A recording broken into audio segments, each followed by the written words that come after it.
Okay, paid for the entry to go inside the fort. You can see the entrance. I had 2 boards for, I guess, rifle or musket use to defend it. Here's part of the magazine area. Powder barrels would be stored. They didn't use, I don't think they used the cotton charges until after the Civil War was over with. Though they may have. Make it a lot easier to just pre-measure everything ahead of time.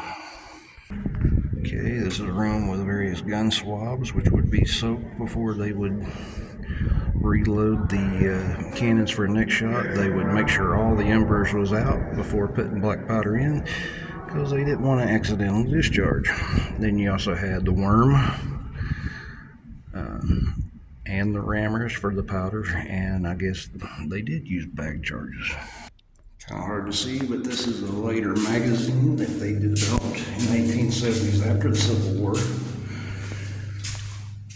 Concrete packed earth, which was essentially bomb-proof against the various rifled guns that was being used. I don't think it would do much against the mortars that they was lobbing in over the walls of. Another small magazine. My God, at the acoustics in this place. Won't be playing Motorhead in here. Okay, this is the stairway that leads up to the fire control section, which is now off limits. Also keep off the hills.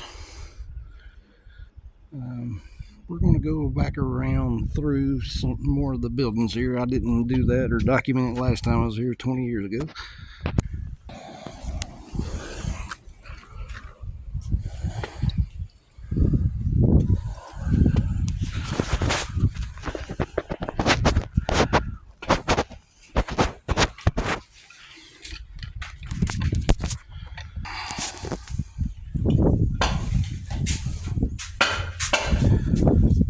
Oh, I hate steps, but this is a vacation. I've got time to recuperate.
Oh, okay, I didn't hit pause. Oops.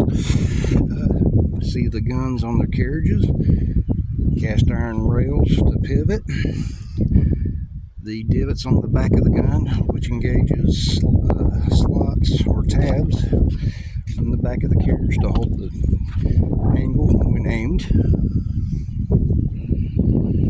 Previous guns was facing out towards the Atlantic. These are starting to get pointed more towards the harbor channel itself. That way, if any was lucky enough to run the gambit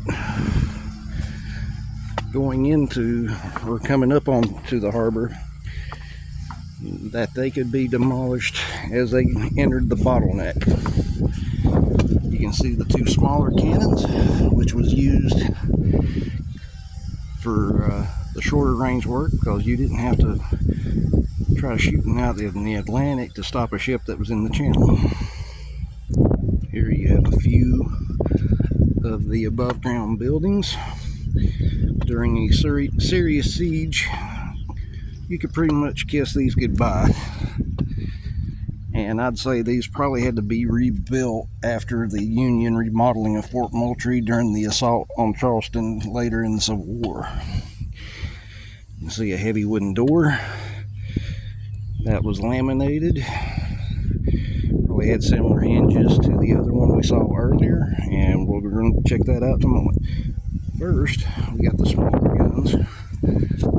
Instead of using the grooves at the back, they used a worm screw to adjust the elevation and just merely bump the gun up. It was also on a wheeled carriage, quite possibly to help transport the gun into place into the fort. And after that, they was left on. The frame appears to be metal with wood grain painted over it, so I guess economy saving measure for the fort later on, because wood will rot after decades anyway, unless you take really good care of it.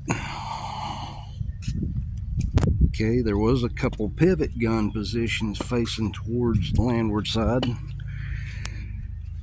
so it's possible they could have shot at a few of the rebels as they approached Fort Moultrie, but considering the limited amount of men the Union commander had, it was just better for him to go to Sumter.